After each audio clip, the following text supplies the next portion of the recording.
হাজার ব্যস্ততা উপেক্ষা করে আইমান বাসায় ফিরল। কলিং বেল চাপতেই কুসুম দরজা খুলে দিল। ভুরু কুঁচকে কুসুমকে জিজ্ঞাসা করলো, প্রিয় কোথায়? ভাবি তো পুতুল আপার ঘরে। ভাবি কেন জানি রেগে আছে।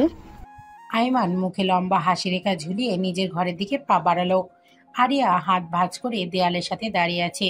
প্রিয়তা ঘরময় পায়চারি করছে। আলোচনার বিষয় আইমান কেন ফারিয়াকে সুইটহার্ট বলেছে, তার উপর এক কথায় চট্টগ্রাম যেতে রাজি হলো। প্রিয়তা হাজারটা অভিযোগ তুলছে আর আরিয়া মিটিমিটি হাসছে আর শুনছে। প্রিয়তা রাগী কণ্ঠে বলল, আরিয়া, তুমি হাসছো কেন? তোমার ভাই কেমন সেটা তো প্রমাণ পেলেই।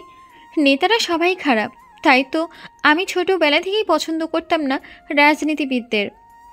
এখন সেই ব্যাটার ঝালেই ফেসে গেলাম। আইমান গোসল শেষে আরিয়ার ঘরে এলো।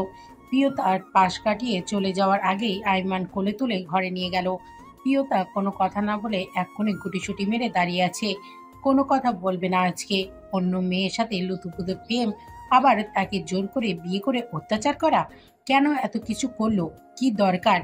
আইমান হাসি চেপে ধরে রাখতে পারল না। বাঁকা ঠোঁটে হেসে প্রিয়তাকে বলল, আমি আজকে চট্টগ্রাম যাব। আমার জিনিসপত্র গুছিয়ে দাও। তুমি চাইলে আমার সাথে যেতে পারো। প্রিয়তার রাগ এবার আকাশ ছুঁয়ে গেল। কর্কশ কণ্ঠে বলল, আমি কেন যাবো কাবাবের হাড্ডি হতে? নিজের জিনিসপত্র নিজে না গোছাতে পারলে যার কাছে যাচ্ছেন তাকে বলেন গুছিয়ে দিতে। আমি পারবো না। আইমান তেলে ঘি ঢেলে দিল। যার কাছে যাব সে যদি এখানে আসে, তাহলে তো আমার আর কষ্ট করে যাওয়া লাগে না, তাই না সুইটহার্ট?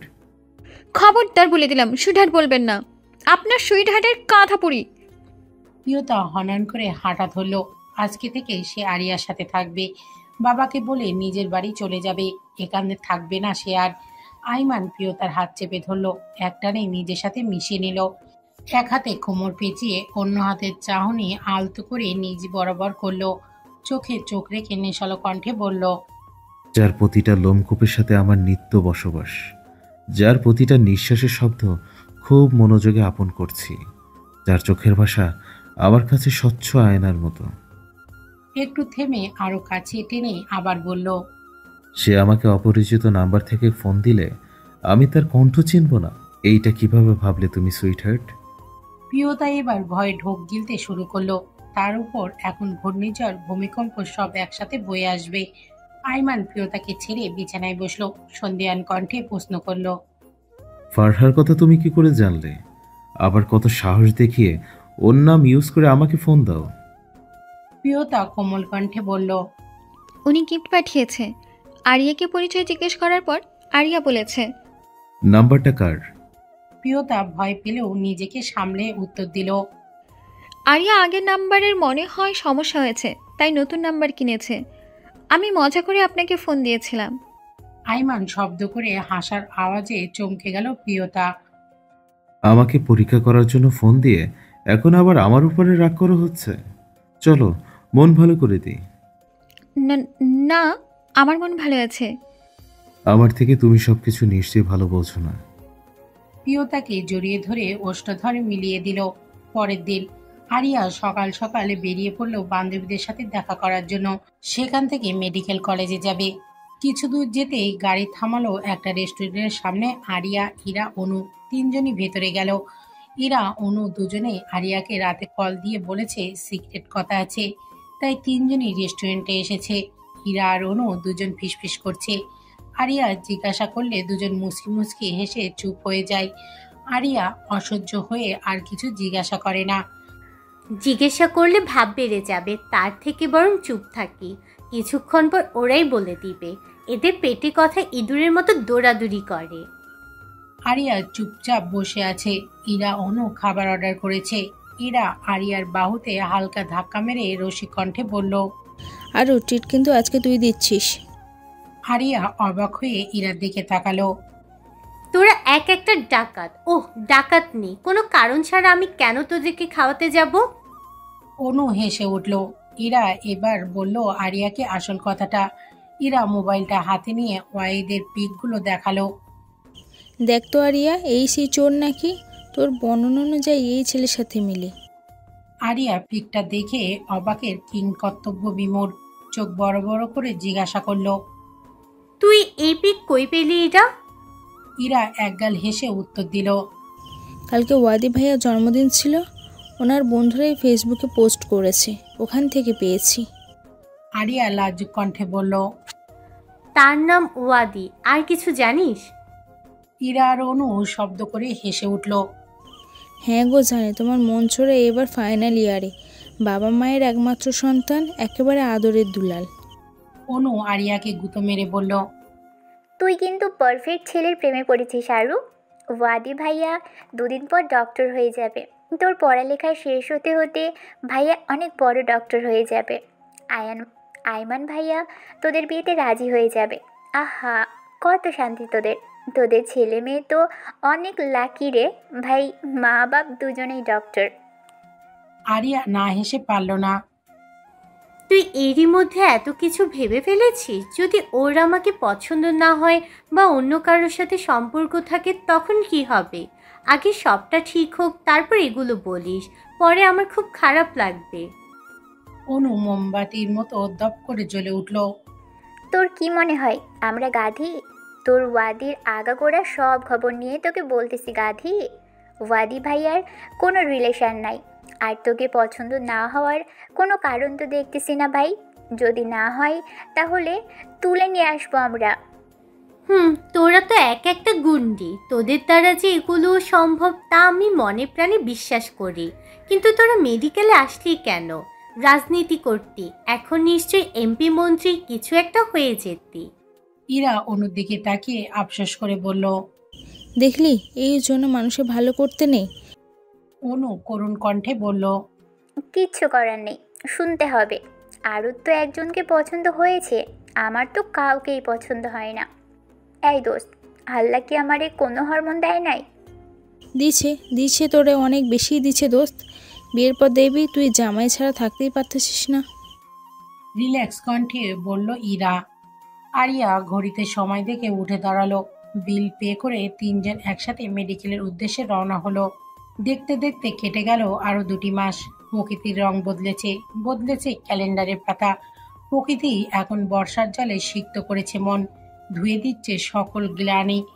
আরিয়া ওয়াহিদের সামনে এখনো পর্যন্ত আসেনি।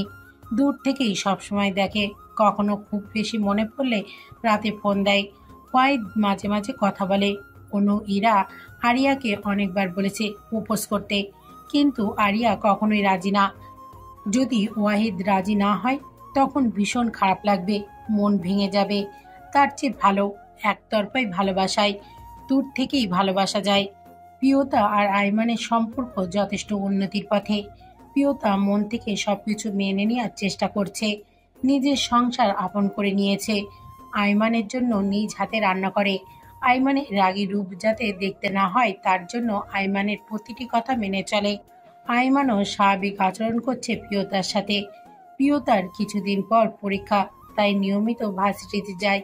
অবশ্য তার জন্য আইমান 1000টা আইন জারি করেছে। প্রিয়তার সাথে 3-4 জন গাঁট লেগেই আছে, কারোর সাথে তেমন কথা বলতে পারে না। ক্লাস শেষে বাসায় ফিরতে হয় তাড়াতাড়ি। প্রিয়তার অসহ্য লাগলেও কিছু করার নেই। বেশ কিছুদিন যাবত রাফসান ভার্সিটিতে প্রিয়তার পিছু নেয়, কিন্তু গার্ডেদের জন্য কিছু বলতে পারে না। ভয়ানক দৃষ্টি প্রিয়তার দিকে তাকিয়ে থাকে। প্রিয়তা নিজের মধ্যে গোপন রেখেছে, আইমান জানলে রাফসানকে পৃথিবী থেকে বিদায় করে দিবে। আজকে ভার্সিটিতে অনুষ্ঠান, পুরো ভার্সিটি সাজানো। সাউন্ড বক্সের আওয়াজে কিছু শোনা যাচ্ছে না। প্রিয়তা বান্ধবীদের সাথে কথা বলছে, গার্ডরা বাইরে। প্রিয়তার মোবাইল বেজে উঠলে রিসিভ করে হ্যালো হ্যালো করতে লাগলো, কিন্তু কোনো সাড়া শব্দ নেই। নেটওয়ার্ক সমস্যা ভেবে প্রিয়তা ক্লাসরুম থেকে বেরিয়ে হাঁটতে লাগলো। হঠাৎ স্টোর রুমে কারোর কাতরানোর শব্দ পেয়ে প্রিয়তা স্টোর রুমে ঢুকলো। স্টোর রুমে আসতেই শব্দ বন্ধ হয়ে গেল। প্রিয়তা কিছুটা ভয় পেল। চারিপাশে ভালো করে দেখে নিশ্চিত হলো কেউ নেই। বাইরে যাওয়ার জন্য পা বাড়ালো। ধপাস করে দরজা বন্ধ শব্দে প্রিয়তা চমকে উঠল। রাফসান পৈশাসিক হেসে প্রিয়তার দিকে এগিয়ে আসছে। কি প্রিয়তা, এমপি সাহেবের সাথে তো ভালোই সংসার করছো মনে হয়, তবে তুমি অন্য কারোর সাথে সংসার করবে তা আমার একদম সহ্য হচ্ছে না প্রিয়তা। মনে আছে তো, তোমার সামনে একদিন প্রতিজ্ঞা করেছি তুমি আমার না হলে কারো হবে না। তোমার এমপি বর তোমাকে অনেক পাহারায় রেখেছে, কিন্তু আজ দেখো তুমি আমার হাতে বন্দি। তোমার আওয়াজ বাহিরে যাবে না, গেলেও কেউ শুনবে না। বাহিরে অনুষ্ঠান চলছে। প্রিয়তা রাফসানের এই রূপ দেখে কিছুটা ভয় পেল, তবুও দৃঢ় কণ্ঠে বলল, তোর এত বড় সাহস রাফসান, তুই আমাকে এখানে আটকে রেখেছিস কেন? রাফসান পৈচাসিক হেসে আরো কাছে এগিয়ে আসলো। প্রিয়তা পিছনে সরতে সরতে দেয়ালে পিঠ ঠেকে গেল। রাফসান এগিয়ে এসে প্রিয়তার সামনে এসে দাঁড়ালো, চেপে ধরতে চাইলো দেয়ালের সাথে। প্রিয়তা জোরে ঘুষি মেরে পিছনে সরিয়ে দিতে চাইলো, কিন্তু রাফসান এক পাও সরল না। অনেকক্ষণ ধস্তাধস্তির পর প্রিয়তা ক্লান্ত হয়ে থমকে গেল। আইমানকে ফোন করার জন্য হাতে ফোন নিল। রাফসান ফোনটা ফেলে দিয়ে প্রিয়তার দিকে এগিয়ে আসলো। অনেকক্ষণ হয়ে গেল, প্রিয়তাকে খুঁজে পাওয়া যাচ্ছে না। গার্ডরা প্রিয়তাকে খুঁজতে খুঁজতে পাগল প্রায়। উপায় না পেয়ে আইমানকে কল দিল। আইমান প্রিয়তার লোকেশন আগেই ট্র্যাক করে রেখেছে, তাই প্রিয়তার অবস্থা জেনে দ্রুত স্টোর রুমের কাছে পৌঁছালো। গার্ডরা দরজা ভেঙে ভেতরে ঢুকলো। আইমান যা দেখলো তার জন্য হয়তো ইহজীবনে প্রস্তুত ছিল না। সমস্ত দুনিয়া যেন ঘুরতে লাগলো। কান দিয়ে গরম ধোঁয়া বের হচ্ছে, চোখের সামনে সব ঝাপসা লাগছে। রাগে চোখ রক্তিম বর্ণ ধারণ করেছে। প্রিয়তা রাফসানের দিকে তাকিয়ে হাসছে। রাফসান পিছনে ফিরে আইমানের দিকে তাকিয়ে বাঁকা হাসলো। আইমান হুঙ্কার দিতেই গার্ডরা রাফসানকে মারতে লাগলো। প্রিয়তা আইমানকে কিছু বলার আগেই আইমান প্রিয়তার হাত ধরে টেনে নিয়ে চলল। প্রিয়তা তাল সামলাতে না পেরে পড়ে যাচ্ছিল। আইমানে তাতে কোনো হেলদোল নেই। এক ধাক্কায় গাড়িতে বসিয়ে ফুল স্পিডে গাড়ি চালিয়ে বাসায় নিয়ে গেল। প্রিয়তা কিছু বলতে চেয়েও পারছে না, মনে মনে কিছুটা ভয় পেল। আগন্তুক ঝড়ের কথা ভেবে শরীর কাটা দিচ্ছে। ঘরের দরজা বন্ধ করে প্রিয়তার গলা চেপে ধরল। চোখ থেকে আগুনের ফুলকি বের হচ্ছে, চেহারায় ভয়াবহ আকার ধারণ করেছে। আইমান হুঙ্কার দিয়ে বলল, তোর সাথে রাফসানের কি সম্পর্ক বল? স্টোর রুমে কি করছিলি বল? কি এমন সম্পর্ক যে রাফসান সেদিন এত জোর গলায় বলেছে তুই ওর সাথে যেতে বাধ্য? বল, কি সম্পর্ক ওর সাথে তোর? আমি তোকে কম ভালোবাসি বল? আর কত ভালোবাসা পেলে অন্য কারো কাছে যাবি না বল? পুরো ভার্সিটি রেখে স্টোর রুমে একসাথে, ছি! আর কোথায় কোথায় কি করেছিস বল? বিয়ের আগেও কি সম্পর্ক ছিল? এজন্যই আমাকে এতদিন মানতে পারিসনি? সত্যি করে বল। প্রিয়তার কাছে আইমানের এক একটা শব্দ তলোয়ারের মতো বুকে বিঁধছে। নিজের চরিত্রে এভাবে কলঙ্ক লেপন করছে, তাও তার স্বামী না জেনে না বুঝে এভাবে বলতে পারল। প্রিয়তা এক ধাক্কায় আইমানকে সরিয়ে দিল। ভীষণ রেগে ফর্সা চেহারা লাল হয়ে গেছে। প্রিয়তা রাগী কণ্ঠে বলল, অনেক হয়েছে মিস্টার আইমান মির্জা, আপনি না জেনে না বুঝে এভাবে আমাকে ওপর অভিযোগ দিতে পারেন না। আইমান এগিয়ে আসলো, দৃঢ় কণ্ঠে বলল, সত্যিটা কি বল? সত্যিটা আমিও জানতে চাই। প্রিয়তা দাঁতে দাঁত চেপে বলল, তার কোনো প্রয়োজন এখন আর আমি মনে করছি না। আপনার মতো নিচু মন মানসিকতার মানুষকে আমি কিচ্ছু বলতে বাধ্য নই। আপনি সত্যি একটা নোংরা লোক মিস্টার আইমান মির্জা। কতটা নিচু মন মানসিকতা হলে মানুষ নিজের স্ত্রীকে এভাবে অপবাদ দিতে পারে? আমি আসলে আপনাকে ভুল ভেবেই চিনেছি। ভেবেছি বিয়েটা যেভাবেই হোক আপনাকে আমি 3 কবুল বলেই স্বামী হিসেবে গ্রহণ করেছি। আমি মানি বা না মানি, আপনার বাঁ পাশেই আমার স্থান। তাই সব কিছু ভুলেও আপনাকে আপন করেছি, ভালোবেসেছি। তার বিনিময়ে আপনি কি আমাকে দিলেন বলেন তো, বলতে পারবেন? আমি আপনাকে নিয়ে এতটাই পজিটিভ হয়ে গেছি যে অন্য কেউ আপনাকে ভালোবেসে শুনে আমার কষ্ট হয়, হিংসা হয়। আপনি আমাকে, আমার পরিবারকে ঠিক কতটা কষ্ট দিয়ে আমাকে বিয়ে করেছেন আপনার কোনো ধারণা নেই। তবুও আপনাকে আমি মেনে নিয়েছি। আপনাকে আমি কখনো ভালোবাসবো এটা ভাবিনি। তবুও 3 কবুলের জোরে হয়তো ভালোবেসেছে, কিন্তু আপনি ভালোবাসার যোগ্য ছিলেন না, না কোনোদিন হবেন। যে স্বামী স্ত্রীর বিপদে ছায়া না হয়ে চরিত্র কলঙ্ক লেপে, তার সাথে আমি থাকতে পারবো না, এক মুহূর্ত না। আপনার মুখ দর্শনও আমার কাছে বিষের মতো লাগছে। আপনি এক নারীর আত্মসম্মানে আঘাত করেছেন। নারীর সম্মানে আঘাত হানলে নিজের ভালোবাসা কেউ পরোয়া করে না। প্রিয়তা চলে যাওয়ার জন্য পা বাড়ালো। আইমান এতক্ষণ প্রিয়তার কথাগুলো হজম করছে। প্রিয়তার এই রূপের সাথে আইমান পরিচিত ছিল না কোনোদিন। আইমান এক পা সামনে এগিয়ে কিছু বলতে চেয়েও বলতে পারল না। প্রিয়তার হাতে থাকা ছুরিটা গলায় ধরে বলল, খবরদার, এক পাও সামনে আগাবেন না, আমি কিন্তু নিজেকে শেষ করে দিব। আপনি আমাকে এখনো চেনেননি মিস্টার আইমান মির্জা। সেদিন খুব বড় গলায় বলেছিলেন না আপনি আমার প্রতিটা লোমকূপ ছিলেন। এই তার বাস্তবতা। আপনার মতো যখনও মানুষটার বন্দিনী হয়ে আমি জীবন কাটাতে চাই না। আর মনে রাখবেন, আজ থেকে প্রিয়তা মারা গেছে আপনার জন্য। প্রিয়তা হনহন করে বেরিয়ে গেল। আইমান তখনও ঠাই হয়ে দাঁড়িয়ে আছে। প্রিয়তার বলা প্রতিটা কথা কানে বাজে, চোখের সামনে ভাসছে সেই চিত্রপট। প্রিয়তাকে বিশ্বাস করবে নাকি নিজের চোখকে? চোখের দেখাও তো ভুল হতে পারে। আর প্রিয়তার হাতে হঠাৎ ছুরি কোথা থেকে এলো? ছুরিতে কার রক্ত ছিল? আইমান ধপাস করে বসে পড়ল। সব কিছু এলোমেলো লাগছে। সব কিছু জানতে হবে। কি এমন ছিল সেখানে যা দেখতে পাইনি? বিশাল এক বাংলোতে আইমানের গাড়ি থামলো। কোনো দিক না তাকিয়ে বাংলোর ভিতরে ঢুকলো। গার্ডদের ইশারা করতেই আইমানকে নিয়ে গেল ধুলোবালি জমা একটা ঘরে। রাফসান অচেতন হয়ে পড়ে আছে। আইমান চোখে মুখে পানি ছিটিয়ে জ্ঞান ফেরার অপেক্ষা করতে লাগলো। রাফসান নড়েচড়ে বসে নিবু চোখে চারিদিকে তাকালো। আইমান রাফসানের চোয়াল চেপে ধরে দাঁতে দাঁত চেপে প্রশ্ন করতে লাগলো, তোকে এখন যা জিজ্ঞেস করবো সঠিক উত্তর দিবি। আমি আইমান মির্জা, তোকে কথা দিচ্ছি, সঠিক উত্তর পেলে তোকে ছেড়ে দিব। রাফসান ক্লান্তি স্বরে বলল, বল, কি জানতে চাস? তুই প্রিয়র সাথে কি করছিলি সত্যি করে বল। রাফসান হালকা হেসে বলল, তুই তো নিজের চোখে দেখলি, আবার জিজ্ঞেস করছিস কেন? আইমান সজোরে থাপ্পড় মেরে গলা টিপে ধরল। সত্যি করে বল, না হলে এক্ষুনি লাশ করে ফেলে দেব। রাফসান পৈশাসিকভাবে ঘর কাঁপিয়ে হেসে উঠল। তোর বউয়ের কাছ থেকে জেনে নে, নাকি বউকে বিশ্বাস করিস না? শালা ছাড় আমাকে, তুই আমার কিছু করতে পারবি না। আমার মা যদি একবার তোর কথা জানে, তোর জীবন নিয়ে টানাটানি পড়ে যাবে। আমার বাবা এখন ক্ষমতায় না থাকলেও আমার মার ক্ষমতা অনেক। আইমান আরো রেগে গেল। সাদা পাঞ্জাবির পকেট থেকে গান বের করে রাফসানের কপাল বরাবর তাক করল। তোর আম্মাজান তোর খবর পেলে তো এক্ষুনি শেষ করে দেব তোকে। সময় ফুরিয়ে এসেছে তোর। রাফসান ভয় পেয়ে ছোটার জন্য মোস্টামস্তি করছে। আইমানের নজর পড়ল রাফসানের কাটা হাতের দিকে। আইমানের কাছে সব পরিষ্কার হয়ে গেল। দেরি না করে দুটো বুলেট ছুড়ে দিল রাফসানের কপালে। সমাপ্ত হলো রাফসানের জীবনকাল। প্রকৃতির নিয়ম বড়ই অদ্ভুত।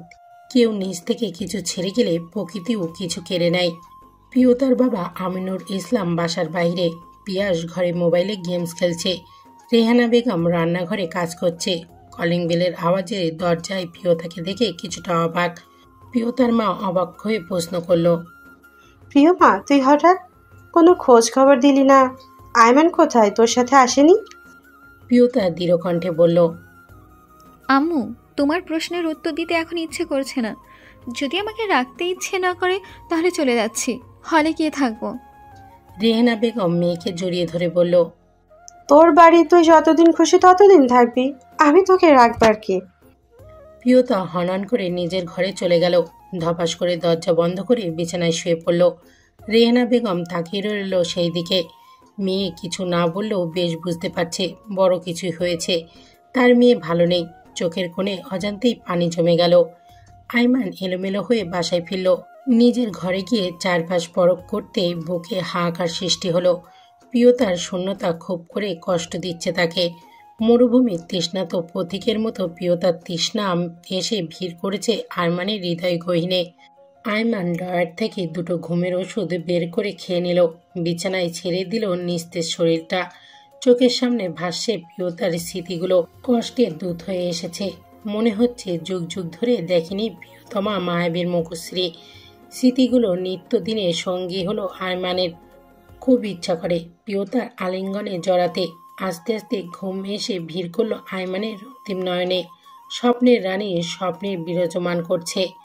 দেখতে দেখতে কেটে গেল 2 দিন। প্রিয়তা বারান্দায় দাঁড়িয়ে ব্যস্ত শহরটা দেখছে। সবাই ছুটছে নিজ নিজ কাজে, নিঃস্বার্থে। কেউ বা সন্ধ্যের পাখির মতো নিড়ে ফিরতে ব্যস্ত। প্রিয়তার মা বাবা কাউকেই কিছু বলেনি এখনো। কি করেই বা বলবে? নিজ স্বামীর দেওয়া এত বড় কলঙ্কের কথা বলতে গেলেও তো লজ্জায় মরে যাবে। আমিনুর ইসলামও কিছু জিজ্ঞাসা করেনি আর, শুধু মেয়েকে সাহস জুগিয়েছে। আরমানের গাড়ি থামলো প্রিয়তাদের গেটে। প্রিয়তা বারান্দা ছেড়ে মায়ের কাছে এলো। আম্মু, আমি ঘরে যাচ্ছি। আমাকে কেউ ডাকলে বলবে আমি এখন কারোর সাথে কথা বলতে চাই না। রেহানা বেগম অবাক চোখে মেয়ের দিকে তাকিয়ে রইল। কিছু না বুঝেও হ্যাঁ সম্মতি দিল। প্রিয়তা ঘরের দরজা বন্ধ করে দিল। রেহানা বেগমের সবটা পরিষ্কার হলো যখন আইমান বাসায় ঢুকলো। আইমান চৌকাঠে পা রাখতেই চোখ পড়ল কেউ একজন তার দিকে অগ্নিদৃষ্টি নিক্ষেপ করছে। আইমান নতজানু হয়ে কণ্ঠে শ্বশুরকে সালাম দিল। আমিনুর ইসলাম রাগে থরথর করে কাঁপছে। হুঙ্কার ছেড়ে বলল, কেন এসেছো তুমি এখানে? আমার মেয়েকে জোর করে আবার তুলে নিয়ে যেতে?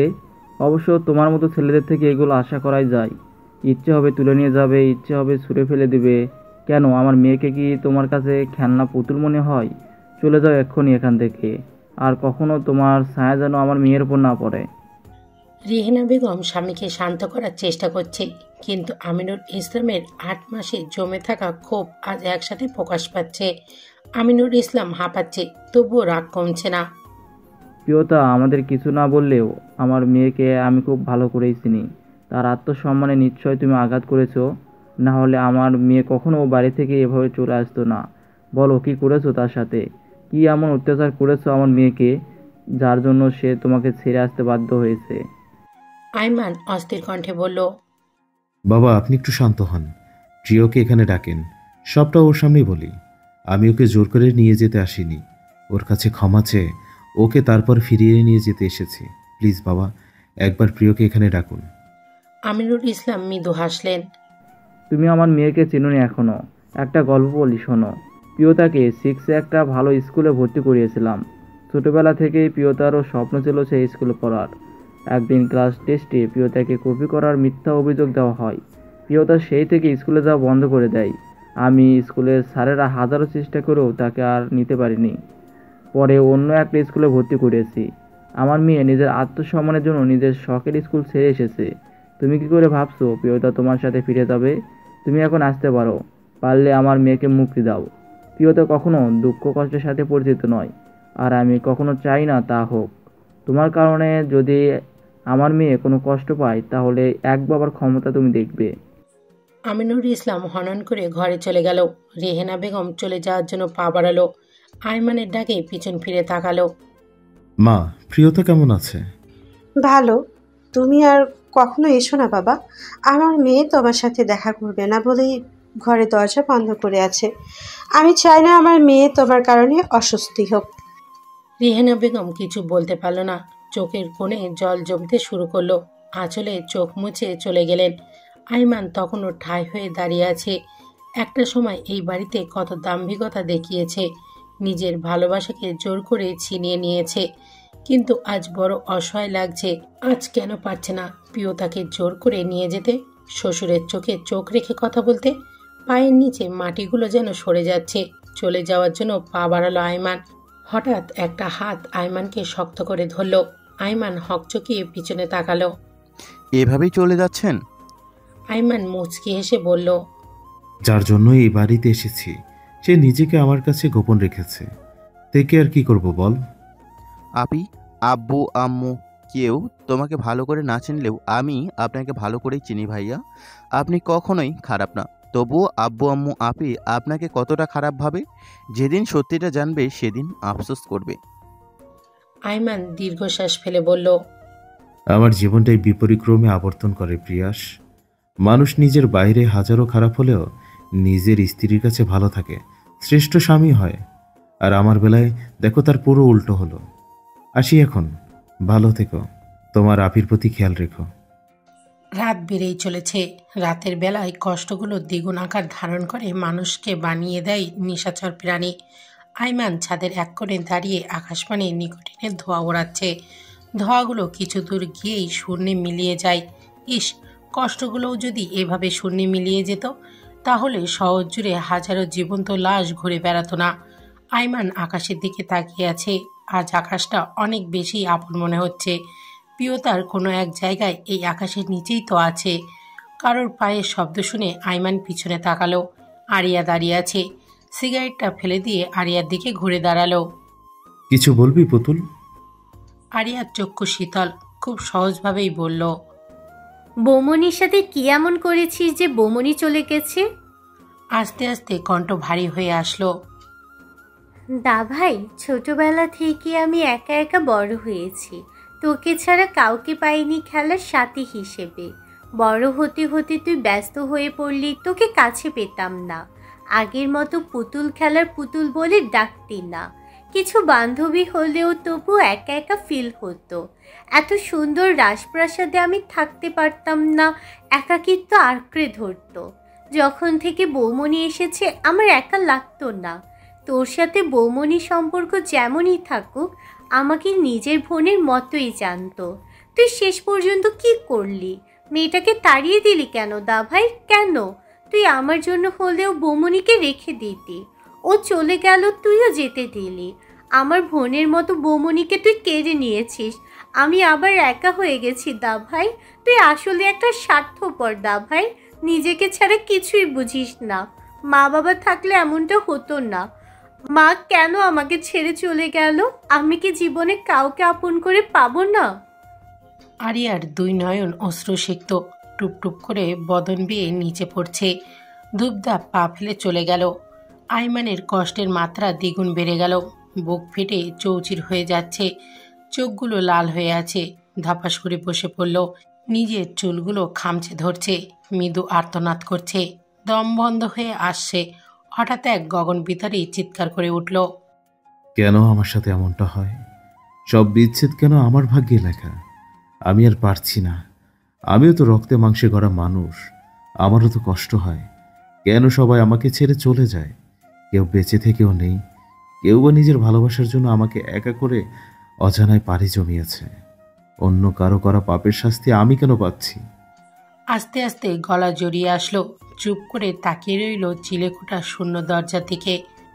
বুকের ভেতরের তোলপাটটা নিজের রক্তের সম্পর্কের বোনটা পর্যন্ত বুঝলো না। 17 বছর আগের বিচ্ছেদের কথা তুই জানলে হয়তো আজ তুই তোর দাদাভাইয়ের পক্ষে কথা বলতি। আমি স্বার্থপর নয় রে পুতুল। এই নিষ্ঠুর সমাজ আমাকে স্বার্থপরের খোলসে আবদ্ধ করেছে। তোর থেকে আমি বেশি একাকিত্ব অনুভব করছি। 1000 বার মৃত্যুর কামনা করে 1000 বার তওবা করছি, শুধুমাত্র তোর জন্য, তোর ছায়া হতে। আমার তো ছায়া হয়ে কেউ ছিল না। ছাদের কোণে রাখা ইটের কণাগুলো আঁকড়ে ধরে কষ্ট নিরাময়ের চেষ্টা করছে। জীবনের জমে থাকা কষ্টগুলো নতুন রূপে ফিরে এসেছে। কষ্টের সজীবতা আইমানকে নির্জীব করে দিচ্ছে। বারবার ভেঙে দিতে চাইছে আইমান নামক মানবের অস্তিত্বকে। হাত থেকে অনবরত রক্ত ঝরছে, তাতে কোনো হেলদোল নেই আইমানের। মনের যন্ত্রণার কাছে এটা যে সূক্ষ্ম যন্ত্রণা। হঠাৎ আকাশে ছেয়ে গেল কালো কাদম্বিনীর। আকাশ জুড়ে তারাদের ভিড় আর দেখা যাচ্ছে না। চাঁদ খুব করে লুকোচুরি খেলছে।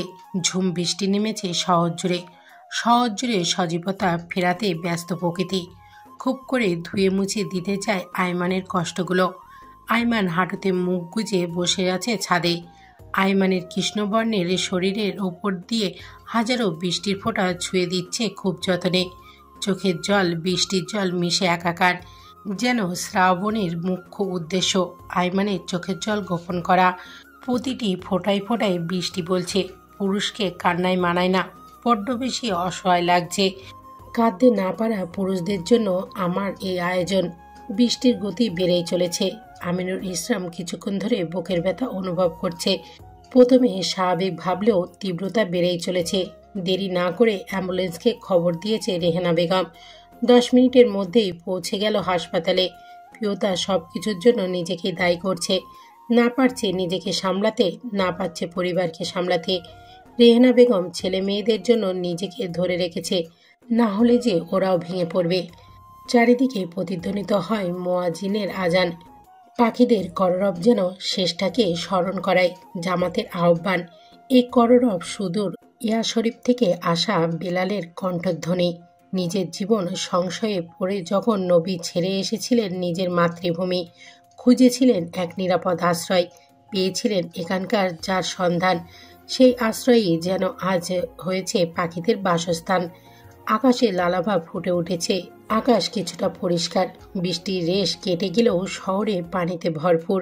আমিনুর ইসলামের বুকের ব্যথাটা ছিল সুস্থির অ্যানজাইনা। আবেগী বিষণ্ণতার কারণে সাধারণত এই ধরনের অ্যানজাইন হয়ে থাকে। ডাক্তার আমিনুল ইসলামকে বাড়ি নিয়ে যেতে বলেছেন। এখন কোনো ভয় না থাকলেও চিন্তামুক্ত থাকতে বলেছেন। প্রিয়তা রেহেনা বেগম পিয়াস আমিনুল ইসলামকে বাড়ি নিয়ে আসছেন। প্রিয়তা এখনও ঘর থেকে বেরিয়ে আসতে পারেনি। বাবার পাশে ঠাঁই হয়ে বসে আছে, যেন হাজার যুগ পেরিয়ে বাবার সাথে দেখা হলো তার। দুই নয়ন ভরে দেখছে বাবাকে। আইমান কাকভেজা হয়ে ঘরে ফিরেছে। পিয়াসের ফোন পেয়ে ফজরের সময় বেরিয়ে গেল শ্বশুরবাড়ির উদ্দেশ্যে। ভোরের আলো ফোটার আগেই বৃষ্টির আগমন। গুড়ি গুড়ি বৃষ্টিতে ছেয়ে গেছে পুরো শহর। আকাশে বিশালতার মেঘ বিষণ্ণতা। আইমান হন্তদন্ত পায়ে প্রিয়তাদের বাসায় ঢুকল। শুনশান নীরবতা বয়েছে পুরো বাড়িতে। রেহেনা বেগম নীরবে রান্নাঘরে কাজ করছে। আইমানকে দেখে কিছুটা অবাক হলেন রেহেনা বেগম। শাড়ির আঁচলে হাত মুছে আইমানের দিকে এগিয়ে গেলেন। অবাক কণ্ঠে প্রশ্ন করল, তুমি তো সকালে এখানে। আইমান ইতস্তত বোধ করে বলল, কেমন আছেন মা? বাবা নাকি অসুস্থ? এখন কেমন আছে? রেহেনা বেগম নিরাশ কণ্ঠে বলল, আলহামদুলিল্লাহ ভালো আছে, এখন ঘুমোচ্ছে। সারা রাত ঘুমোয়নি। আসলে মেয়েটা অনেক বেশি ভালোবাসে তো, তাই কালকে তোমার উপরে রেগে গেছে অনেক। অতিরিক্ত চিন্তায় সমস্যা হয়েছে। আইমানের চোখ ছলছল করছে। তার বাবাও তো তাকে অনেক ভালোবাসতো। কত শত স্মৃতি জমে আছে বাবার সাথে। আজ তাকে এতিম বানিয়ে দূর অজানায় পাড়ি জমিয়েছে বাবা। বাবার মতো কেউ তাকে একটু ভালোবেসে আর কাছে টানে না। সবার কাছে খারাপ স্বার্থপর।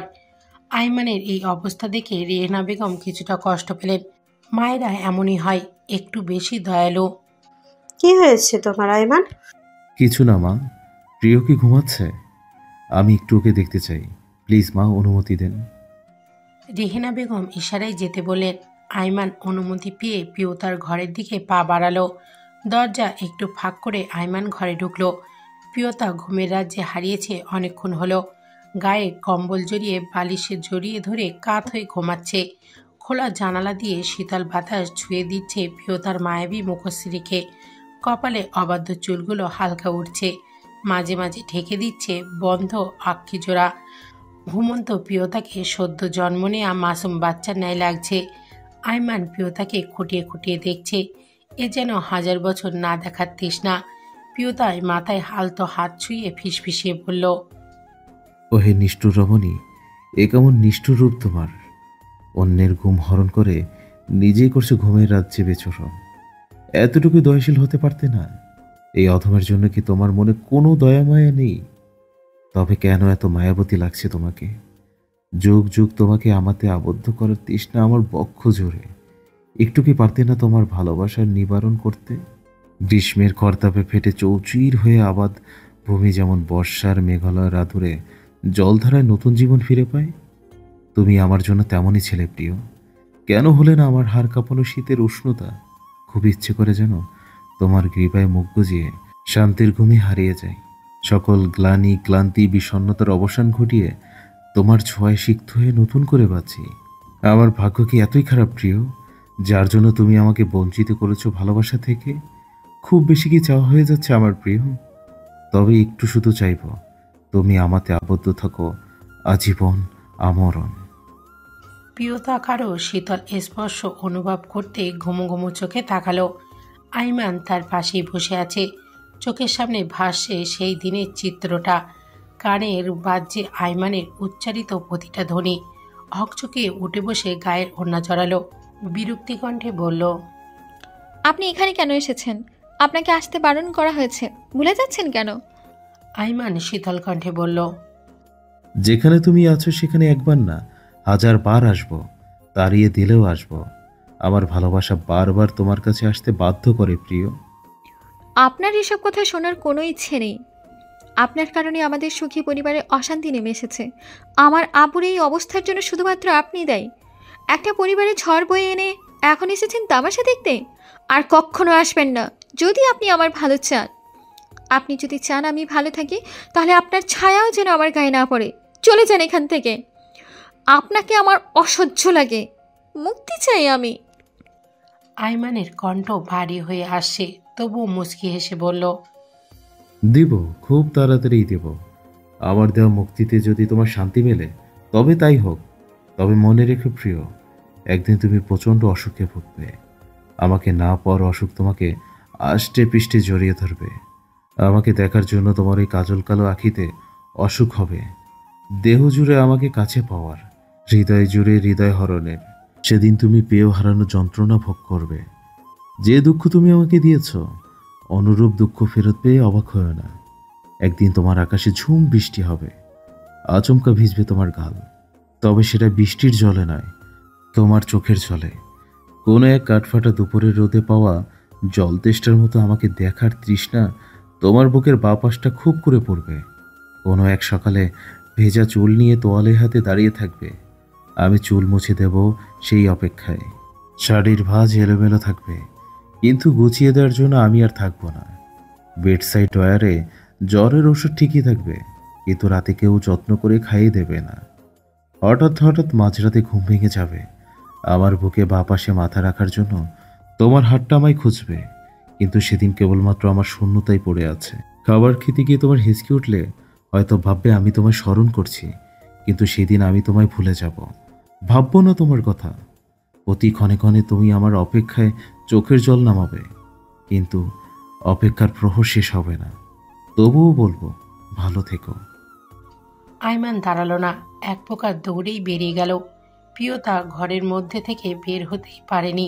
এক দৃষ্টিতে তাকিয়েছে আইমানের যাওয়ার পানে। প্রিয়তার ভেতরটা খাকা করছে, চোখের সামনে ঝাপসা লাগলেও চোখের জল আটকে গেছে। বুকের পাশে চিনচিন ব্যথায় অতিষ্ঠ হচ্ছে শরীরটা। আইমান চোখের জল মুছে ড্রয়িং রুমে দাঁড়িয়ে পড়ল। রান্নাঘরের দিকে এগিয়ে গিয়ে রেহেনা বেগমের পা ছুঁয়ে সালাম করল। মা, আপনাদের অনেক কষ্ট দিয়েছি, পারলে আমাকে মাফ করে দেবেন। জানি অনেক অন্যায় করেছি, তবু বাবাকে বলবো নিজের ছেলে ভেবে হলে আমাকে ক্ষমা করে দেন। ভালো থাকবেন, আসি এখন। রেহেনা বেগম মাথায় হাত বুলিয়ে দিল। কিছু বলার আগেই আইমান চলে গেল। রেহানা বেগম অজানা কারণেই ভয় পাচ্ছে। প্রিয়তা একটু দাঁড়ালো, আস্তে আস্তে বারান্দায় গিয়ে রাস্তার দিকে তাকিয়ে আছে।